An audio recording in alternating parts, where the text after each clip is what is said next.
This morning, Governor Mike DeWine is continuing his push to repeal the death penalty here in Ohio. DeWine announced this at a press conference yesterday. David Greenberg has a breakdown on this. David, DeWine was originally a big proponent of the death penalty. Yeah, that's right, Dave. When he was a state senator back in the 80s, DeWine was one of the legislators to help bring the death penalty to Ohio.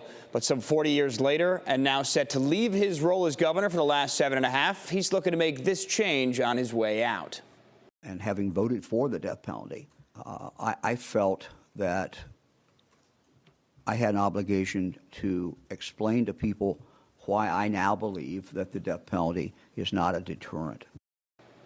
DeWine says the last 10 executions in Ohio took an average of 21 years to complete. Since the death penalty was reinstated back in 1981, 337 people were sentenced to death, yet only 56 were executed. DeWine says he believes the legislature should take this action, or at least put it to a vote, and let Ohioans decide.